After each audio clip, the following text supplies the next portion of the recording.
Hello दोस्तों, आप सभी का स्वागत है railway knowledge guidance and training इस मंच पे। आज आप सभी के समक्ष फिर मैं हाजिर हो चुका हूं जीवन एक रेल के सफर पे। और इस जीवन एक रेल के सफर में मैं आप सभी से एक व्यक्ति या एक व्यक्तित्व को मिलाना चाह रहा हूं और देखेंगे ये कहाँ पे कार्यरत है। हालांकि ये रेलवे में कार्यरत है और कब इनकी जॉब लगी है और उन्होंने कैसे कैसे प्रिपरेशन किया है और इंडिया के किस कोने से हैं और उन्होंने कौन से डिस्ट्रिक्ट से और इन्होंने अपनी प्रिपरेशन कैसे शुरुआत की, अपनी जर्नी को कैसे स्टार्ट किया, आज हम ये देखने जा रहे हैं। और इनसे पूछेंगे कि इन्होंने अपने जीवन में कितना उतार चढ़ाव देखा है। तो आपका बहुत ही स्वागत है। आप अपना नाम बताइए हमारे व्यूअर्स को। नमस्कार सभी दोस्तों को। मेरा नाम मेहताब आलम है। मैं यूपी से उन्नाव डिस्ट्रिक्ट से रहने वाला हूँ। मैंने अपना जॉब प्रिपरेशन की तैयारी ऑनलाइन के माध्यम से किया हुआ है। ऑनलाइन एक सबसे बेहतर माध्यम है आजकल तैयारी के लिए। अब जैसे देखिए, इन्होंने बताया कि इन्होंने ऑनलाइन अपना स्टडी चालू की थी। हालांकि ये यूपी उत्तर प्रदेश के निवासी हैं और इनका जो डिस्ट्रिक्ट पड़ता है उन्नाव। और हम पहले इनसे पूछते हैं कि इनकी प्रारंभिक शिक्षा है वो किस विद्यालय से हुई है, जो फर्स्ट से लेकर 12th तक की जो नॉर्मल एजुकेशन होता है हमारे इंडिया का एजुकेशन सिस्टम जैसा चलता है। आपने पहले ये बताइए कि आपने कौन से स्कूल से विद्यालय से आपने पास आउट हुए, जो 1 to 12th है, आपने किस स्कूल से किया था? मैं मैट्रिक की शिक्षा 1 से लेकर मैट्रिक की शिक्षा अपने वहाँ जूनियर मतलब जो प्रारंभिक विद्यालय होते हैं ना सरकारी, उसी विद्यालय से किया हूँ। उसके बाद मैं हरदोई डिस्ट्रिक्ट से अपना एक विद्यालय है बीन इंटर कॉलेज मल्लाव में पड़ता है, वहाँ मैं अपना 12वीं की शिक्षा ग्रहण किया हूँ। तो देखिए दोस्तों, इन्होंने जैसे बताया कि शिक्षा किसी की मोहताज नहीं होती। इन्होंने क्या किया है, सरकारी स्कूल से इन्होंने अपना जो भी 1 to 12th का जो भी अपना एजुकेशन है वो किया है और बीच बीच में उसके बाद फिर बाहर के लिए रुख मोड़ा है, पढ़ाई के लिए ये गए हैं। उसके बाद आपने प्राइवेट स्कूल के ओर रुख मोड़ा था कि नहीं? मैं प्राइवेट स्कूल से बहुत कम ही पढ़ा लिखा हूँ। मैं अधिकतर सरकारी स्कूल से ही किया हूँ बस। हालांकि मैं ग्रेजुएशन मेरा सिलेक्शन नहीं हो पाया, मेरे लिस्ट में नाम नहीं आया, जिसके कारण मेरे को ग्रेजुएशन में प्राइवेट स्कूल से करना पड़ा मेरे को। तो देखिए, उन्होंने ग्रेजुएशन प्राइवेट स्कूल से किया है। अब पहले मेरा पॉइंट ये है कि बहुत से एस्पिरेंट बोलते हैं, आपने जैसे बताया कि ऑनलाइन प्रिपरेशन करना चालू किया था। आपके मन में ख्याल कैसे आया कि मुझे गवर्नमेंट सर्वेंट बनना है या सरकारी कर्मचारी ही बनना है? आपके दिमाग में ऐसा क्वेश्चन क्यों या प्रश्न ऐसा क्यों जनरेट हुआ? सबसे पहले मैं और मेरा दोस्त एक मिथुन था, तो हम लोग साथ में एक ग्रेजुएशन करने के बाद एक स्कूल में हम लोग शिक्षक के तौर पर पढ़ाने लगे। मेरा दोस्त का जॉब हो गया पीएससी में। अब मेरे को लालसा ये बड़ी कि जीवन भर शिक्षक नहीं रह सकते हैं ना, उसके लिए कुछ माध्यम होना चाहिए अपने पास में, जीविकोपार्जन के लिए होना चाहिए। तो मैं फिर लग गया तैयारी में। फिर मेरे दोस्तों ने मेरे को सजेस्ट किया कि आप ऑनलाइन तैयारी करो, समय नहीं दे पाते तो आप ऑनलाइन तैयारी करो। और फिर ऑनलाइन के माध्यम से मैंने तैयारी करके 2019 से फॉर्म फिल किया था। उसके बाद मेरा 5 सितंबर 2022 में ग्रुप डी का पेपर हुआ। उसका रिजल्ट आया दिसंबर में, मैं पास आउट हो गया था। तो देखिए दोस्तों, इन्होंने पहले क्या किया, इन्होंने जो घर की पारिस्थितिक स्थितियां हैं उसको मद्देनजर रखते हुए इन्होंने एक विद्यालय में पढ़ाना चालू किया। आप किस से किस क्लास तक आप पढ़ाते थे? मैं 6 से 12 तक पढ़ाता था। तो देखिए, इन्होंने 6 से लेकर 12th तक पढ़ाया है, तो इसी बीच में इनका जो भी बेसिक होगा वो तो क्लियर होते जा रहा होगा। इसी बीच में इनके साथ में जो सहकर्मी थे इनके साथ में, तो उनका जॉब हो गया, जॉब लग गया उनका यूपी में। किस पद पे वो सिलेक्ट हुए थे? वो यूपी में 2018 की बैच में हो गए थे, वो पीएससी में हो गए थे, लखनऊ में पोस्टेड है इस समय। तो देखिए, इनके जो मित्र हैं मिथुन, वो लखनऊ में पीएससी में जो पोस्टिंग उन्होंने हासिल की, उनके पोस्टिंग के बाद इनको भी लालसा लगी, या ये बोले कि इनके भी मन में विचार आया कि गवर्नमेंट जो सर्वेंट है उसके और रुख मोड़ा जाए, हमें भी सरकारी कर्मचारी बनना चाहिए। तो इन्होंने धीरे धीरे प्रिपरेशन की जर्नी चालू की। आपने सबसे पहले, बहुत से एस्पिरेंट ये बोलते हैं कि आप जो अपना स्कूल में पढ़ा रहे थे उसके साथ साथ आपने प्रिपरेशन कैसे चालू की, किस टीचर से आपने पढ़ना चालू किया, कौन कौन से सब्जेक्ट को आपने तवज्जो दी, कौन कौन से सब्जेक्ट ऐसे थे जो आपको अच्छे लग रहे थे और कौन कौन से ऐसे सब्जेक्ट थे जो आपको अच्छे नहीं लग रहे? जैसे मैथ्स और रीजनिंग है, बहुत से एस्पिरेंट बोलते हैं कि अच्छा नहीं लगता। मैं भी अपने समय पे ये देखा हूँ कि मुझे भी मैथ्स और रीजनिंग में बहुत समस्याएं आती थी। मैं भी सॉल्व नहीं कर पाता था। आइए इनसे जानते हैं, मेहताब भाई से। तो मेहताब भाईजान बताइए। बेसिकली लगता है जो मैं जैसे शिक्षक होते हैं तो उनको लगता है कि हमको कंपटीशन के दौर में सब कुछ आता है, लेकिन ऐसा नहीं है। हमको भी यही लगता था कि सब कुछ हमको आता है। हम भी मैथ में बहुत अच्छे होनहार रहे हैं, मेरे 98 नंबर आए थे मार्क्स मैट्रिक्स में। लेकिन ऐसा नहीं है, कॉम्पिटिटिव का लेवल अलग ही है भाई। वहां पर आपको अलग तरीके से और अलग जुनून से तैयारी करना पड़ेगा। मैंने भी बहुत सारे पेपर दिए। मेरा ड्रीम था एयरफोर्स में जाना, लेकिन कारणवश मेरा एयरफोर्स में नहीं हो पाया, बहुत पॉइंटों से मेरे से रह गया। उसके बाद फिर वो एयरफोर्स को कन्वर्ट कर दिए इसमें अग्निवीर में, तो उसका फिर मैं पीछा छोड़ दिया। उसके बाद मैं लग गया रेलवे के एग्जाम में। एनटीपीसी में मेरा क्लियर हुआ, लेकिन मैं फाइनल से बाहर हो गया। हताश हुआ, निराश हुआ, लेकिन फिर भी मैंने मेहनत करना नहीं छोड़ा। उसके बाद मेरा ग्रुप डी में सिलेक्शन हुआ।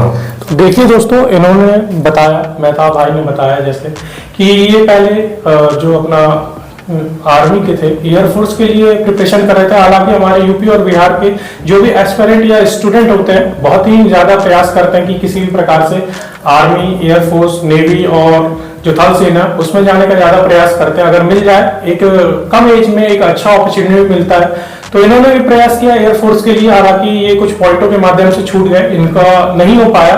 फिर इन्होंने दूसरे जॉब के लिए अपना रुख मोड़ा। उसका भी मेन कारण इन्होंने आज आप सभी के समक्ष रखा कि अग्निवीर जो सरकार के द्वारा निकाली गई है, तो इन्होंने अपना रुख मोड़ दिया और दूसरे सरकारी गवर्नमेंट जो जॉब थी उनके ओर ज्यादा इनका झुकाव बढ़ गया, क्योंकि उसमें जॉब का जो सेफ्टी थी वो नहीं है। आप लोग को भी पता होगा कि जो भी हम लोग जैसे मिडिल क्लास फैमिली है, तो वो ज्यादातर प्रयास यही करते हैं कि कैसे भी करके अपनी फैमिली को स्टेबल करे, अपने आप को स्टेबल करे। तो यही सब देखना था और इन्होंने रेलवे की प्रिपरेशन की। और प्रिपरेशन के माध्यम से इन्होंने जैसा बताया कि ये एनटीपीसी के लिए भी प्रिपरेशन कर रहे थे। एनटीपीसी का भी दिया, पीटी दिया, मेंस दिया। फाइनल जो मेरिट होता है उधर से ये छट गए थे या ये हो नहीं पाए। तो इनके द्वारा और बीच में और भी एग्जाम दिए गए। ग्रुप डी का एग्जाम दिया गया और ग्रुप डी में ये ज्वाइन किया। आपको ये बताइए, अभी आप ग्रुप डी में इससे पहले आप कहाँ पे पहली ज्वाइनिंग हुई, उसके बाद आप ट्रांसफर करा के यहाँ पे आए हैं? मेरा ज्वाइनिंग बिलासपुर जोन में बिलासपुर डिवीजन में हुआ था। एसीसीआर में, एसीसीआर जोन है उसका एक डिवीजन बिलासपुर है। एसीसीआर में 3 जोन है, नागपुर, रायपुर, बिलासपुर। तो उसमें फर्स्ट चॉइस मांगी गई थी, तो हमने फर्स्ट पे दिया था अपना बिलासपुर। मेरे को बिलासपुर ही सबसे अच्छा लगा, तो बिलासपुर दिया। बिलासपुर सबसे अच्छा भी है। और फिर वहां मैं पोस्टेड हो गया, अपना ट्रेनिंग वेनिंग किया, फिर पोस्टिंग हो गया। मेरा पोस्टिंग हुआ ये रायगढ़ के पास में, झारखंड बॉर्डर के पास में, वहां में पोस्टिंग था। हालांकि स्टेशन पे इतना, मेरा जो डिपार्टमेंट है ना, ऑपरेटिंग डिपार्टमेंट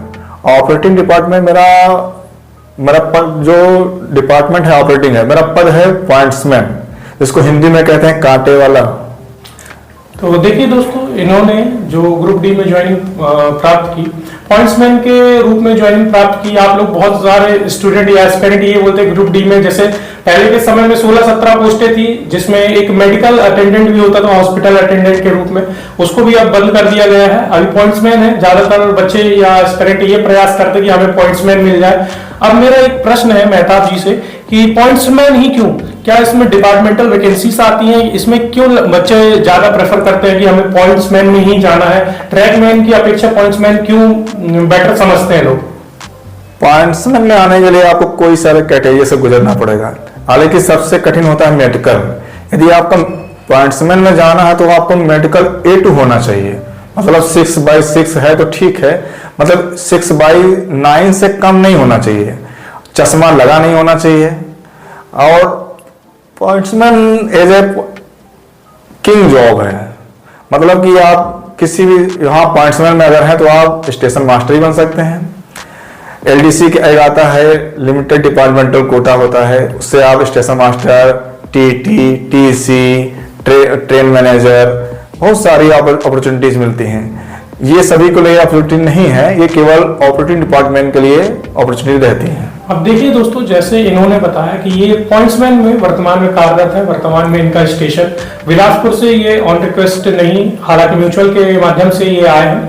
तो जब यहाँ पे आए, पोस्टिंग इन्होंने अपना कार्यभार ग्रहण किया, उसके पश्चात ये अपनी सर्विस दे रहे हैं रेलवे में, और इन्होंने ये बताया कि पॉइंट्समैन क्यों अच्छा है। पॉइंट्समैन में डिपार्टमेंटल एग्जाम अच्छे होते हैं, निकालने की उम्मीदें ज्यादा होती है। अगर आप एक कंसिस्टेंसी के साथ अगर आप पढ़ाई कर रहे हैं तो आगे और भी चॉइसेस है, गार्ड बनने के लिए, स्टेशन मास्टर बनने के लिए, मतलब जो आपका डिपार्टमेंटल है एग्जाम होते हैं, अगर आप अच्छा पढ़ते हैं तो आगे और भी स्कोप खुल जाते हैं ग्रुप डी से ग्रुप सी तक पहुंचने के लिए। तो आप लोग इस चीज को भी समझ सकते हैं, आपका लेवल भी चेंज होता जाएगा।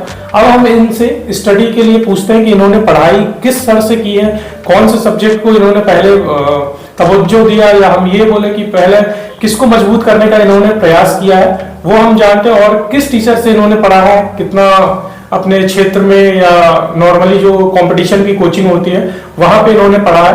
देखते हैं कि भाईजान ये बताइए कि आपने ऑफलाइन कोचिंग वगैरह ली है क्या अपने क्षेत्र में? उन्नाव मैं ऑफलाइन लिए हैं कोचिंग। मेरा एक आदित्य मिश्रा सर हैं, हम 2016 में उनके पास पढ़े थे 2 साल।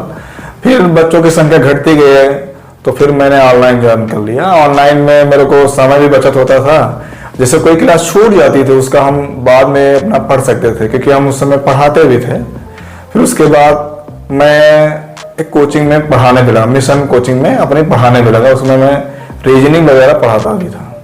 तो देखिए इन्होंने पठन और पाठन का दोनों कार्य किया। प्रारंभिक में भी इन्होंने 1 से लेकर 12 तक के भी पढ़ने के साथ साथ बीच में विद्यालय में स्कूलों में पढ़ाना भी चालू कर दिया था। उसके बाद इन्होंने स्वयं कंपटीशन की तैयारी की, इन्होंने ऑफलाइन की तैयारी की है जो इनके द्वारा सर का नाम बताया गया है, आप लोग समझ सकते हैं। और उसके बाद ये स्वयं से रीजनिंग पढ़ाने का भी कार्य कर रहे थे। बिल्कुल, तो बीच बीच में इन्होंने जो पढ़ाने का कार्य वो भी किया है। अब ये बताइए कि आपने कौन कौन से टॉपिक पहले कवर किए?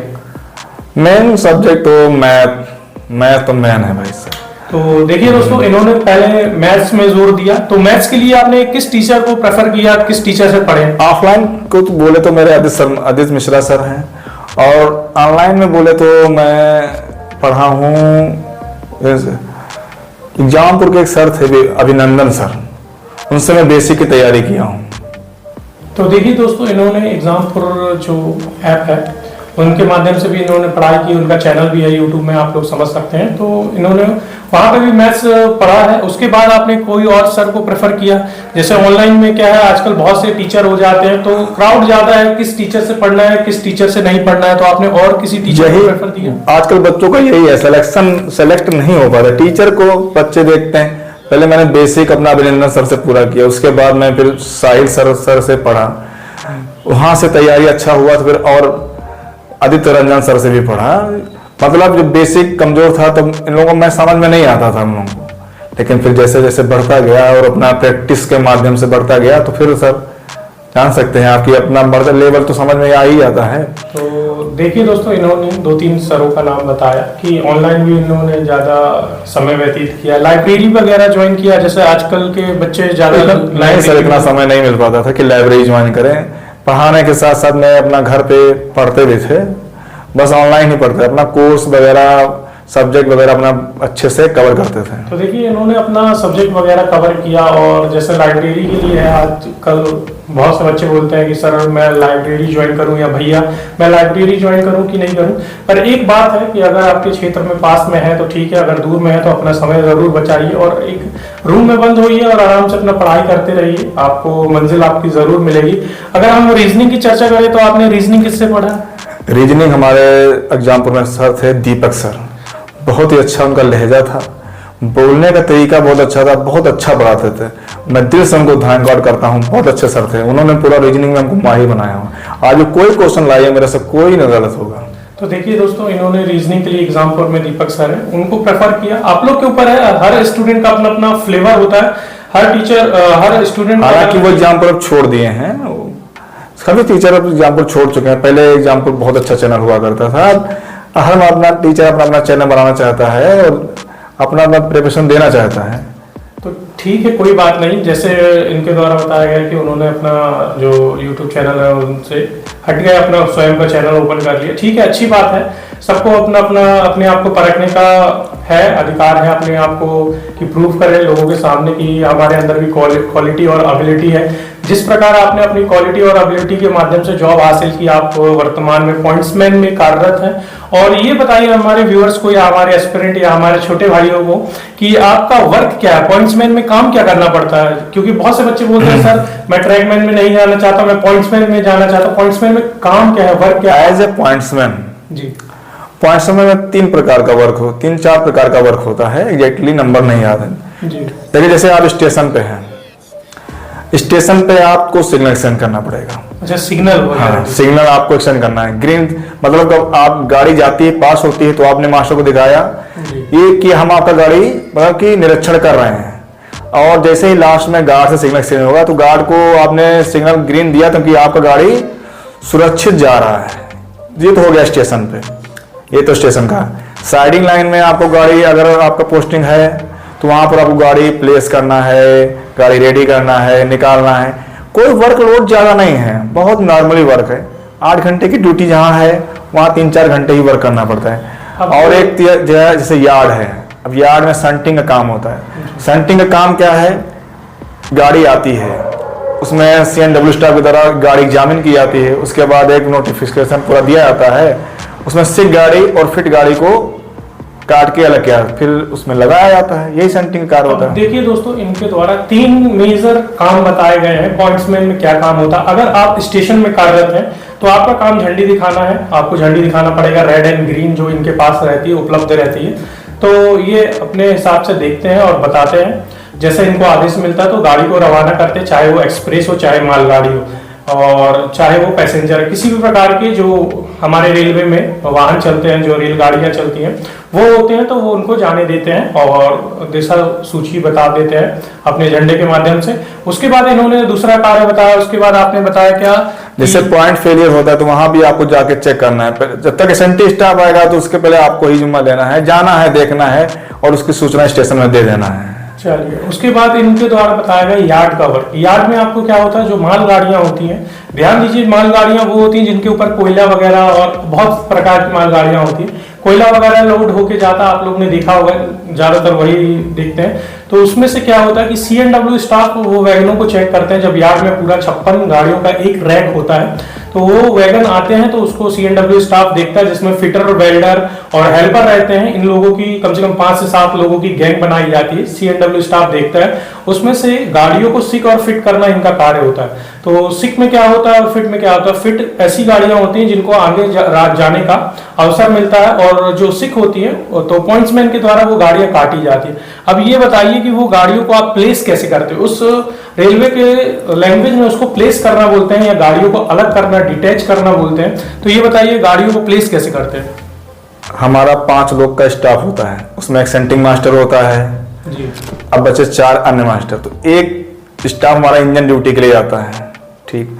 उसके बाद 2 स्टाफ बच गए, उनको फ्री कट में मतलब जो गाड़ी काटेंगे और गाड़ी को एक लाइन में रखेंगे और फिट गाड़ी में लाएंगे। एक रियर स्टाफ होता है जो पीछे से गाड़ी जाके भेजेगा वहां से। इनका सबका काम ही रहता है, जैसे गाड़ी ऊपर आई तो फ्री कट वाला गाड़ी काट लेता है, फिर लोड मिलाने के लिए पीछे रियर वाले को बोल देता है और रियर में लोड मिला देता है, फिर ऊपर वो इसी गाड़ी से भेजता है। ऐसे ही काम चलता रहता है। अब देखिए दोस्तों, इन्होंने बताया कि 5 लोगों का स्टाफ रहता है, जिसमें आपके सेंटिंग मास्टर मेन रहता है, सेंटिंग मास्टर मेन रहते हैं और इनके अन्य जो सहकर्मी रहते हैं वो रहते हैं। अब उनका काम क्या रहता है? एक वैगन को दूसरे वैगन से अलग करना। जो खराब वैगन है या जो नहीं जाने योग्य आगे, उनको अवसर नहीं मिल रहा कि आगे नहीं जा पाएगी गाड़ी, रेल दुर्घटना होने की संभावना बढ़ती है, तो उन गाड़ियों को सिक में ले लिया जाता है। तो सिक में लेने का इनके द्वारा उनको अलग कैसे करेंगे? अब बहुत सारे 56 गाड़ियों का रैक है, उसमें से किसी एक पर्टिकुलर वैगन को अलग करना है, या खाली डिब्बों का रैक आया रेलवे के माध्यम से रेलगाड़ी को, उसको चेक करने के उपरांत अलग करना है। तो इनके द्वारा क्या होता है, वहां पे जाके फिर अपने वॉकी टॉकी के माध्यम से बात की जाती है और गाड़ियों को अलग किया जाता है। वो जो हमारा TNC स्टाफ होता है उनको टैली बना के देता है, एक पर्ची बना के देता है, एक सेंटिंग मास्टर के पास रहता है, एक फ्री कट के पास रहता है और एक रियर के पास है। उसी के माध्यम से हम लोग चेक कर करके वैगन भेजते रहते हैं, फिर सिक को भेजते रहते हैं और सिक को काटते रहते हैं, फिट को मिलाते रहते हैं। तो जो गाड़ी को काटने का प्रोसेस है वो ऑपरेटिंग हैंडल के माध्यम से होता है, जो एक नक्कल पहले तो पूरी गाड़ी में प्रेशर होता है। 56 की 56 गाड़ी में हम गाड़ी को ऐसा नहीं काट सकते। अगर ऐसे काटेंगे तो गाड़ी तुरंत प्रेशर गिर जाए और गाड़ी का जहां का तहां खड़ी हो जाए। पहले हम डमी बनाएंगे, डमी बनाने का पाइप तोड़ेंगे, पाइप तोड़ने के बाद फिर गाड़ी काटते हैं। अच्छा, पूरी प्रोसेस इनके द्वारा बताई जा रही। जब यार्ड में वैगन आता है तो उसको प्रेशर के माध्यम से पूरी वैगनों को चेक किया जाता है, उसके बाद उसको डमी किया जाता है, तो प्रेशर को डाउन करके उसके बाद गाड़ियां कटती हैं। हाँ, मतलब गाड़ियों को एक डब्बे को अलग करना है तो पर्टिकुलर एक डब्बे को अलग करके वो दूसरे लाइन में भेज देते हैं, दूसरे लाइन में छोड़ दिया जाता है। पहले हाँ, जैसे सिक लाइन में मंगाएंगे तो जैसे गाड़ी आया सिक लाइन में तो वो आगे जाके लाल लगा के डमी बनाएंगे, डमी बना के पाइप तोड़ेंगे, उसके बाद कपलिंग मांगते हैं, कपलिंग मांगने के बाद ऑपरेटर के हैंडल उठा देते हैं, फिर गाड़ी को आगे बढ़ने के लिए बोल देते हैं वॉकी टॉकी के माध्यम से।